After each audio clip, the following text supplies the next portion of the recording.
అమెరికాను అత్యంత తీవ్రమైన మంచు తుపాను వణికిస్తోంది. దక్షిణ మధ్య అమెరికా రాష్ట్రాల్లో ప్రమాదకర స్థాయిలో మంచు కురుస్తోంది. రేపు టెక్సాస్ నుంచి న్యూ ఇంగ్లాండ్ వరకు 2000 మైళ్ల కంటే ఎక్కువ విస్తీర్ణంలో ఉన్న ప్రాంతాల్లోని 17 కోట్ల మందిపై ఈ తుపాను ప్రభావితం చూపనుందన్న అంచనాలున్నాయి. ఇక అమెరికా వ్యాప్తంగా 9000కు పైగా విమాన సేవలు రద్దయ్యాయి.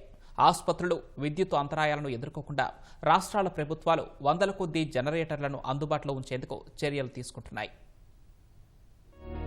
అమెరికాలో భీకర మంచు తుపాను పంజా విసిరిన వేళ వాషింగ్టన్, న్యూయార్క్, వర్జీనియా సహా 16కు పైగా రాష్ట్రాలకు చెందిన గవర్నర్లు అత్యయిక పరిస్థితి లేదా హెచ్చరికలను జారీ చేశారు.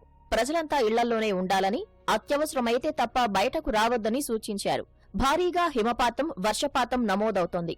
12 నుంచి 14 అంగుళాల మందంతో మంచు రోడ్లపై పేరుకుపోవడంతో రవాణా వ్యవస్థ స్తంభించింది.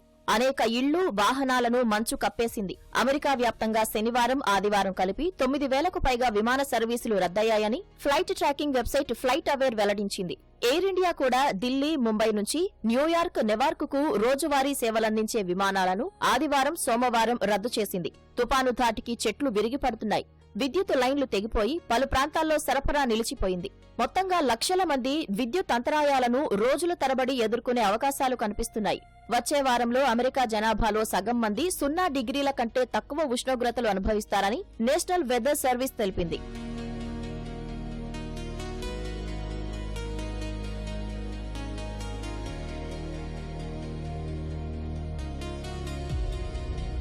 మంచు తుపాను ముంచుకొచ్చిన వేళ అమెరికన్లు వాల్మార్ట్ వంటి సూపర్ మార్కెట్లకు క్యూ కట్టారు.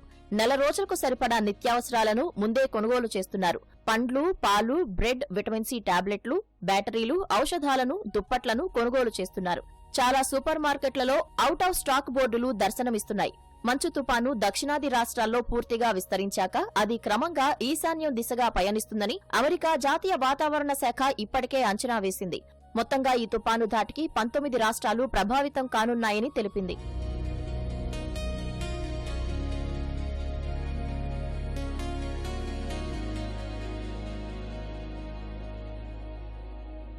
మంచు తుపాను ప్రభావం 17 కోట్ల మంది పౌరులపై ఉంటుందని అమెరికా జాతీయ వాతావరణ శాఖ అంచనా వేసింది.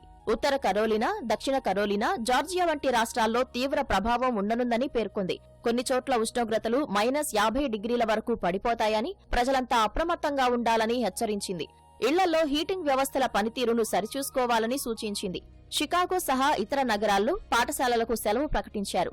మంచు వర్షం వల్ల విద్యుత్ సరఫరాకు ఆటంకం కలిగే అవకాశం ఉందని విద్యుత్ సంస్థలు తెలిపాయి. నిరాశ్రయుల కోసం కమ్యూనిటీ కేంద్రాల్లో అధికారులు ఏర్పాట్లు చేశారు. చలి బారిన పడకుండా వారి కోసం బెడ్లు, దుప్పట్లను సిద్ధం చేశారు.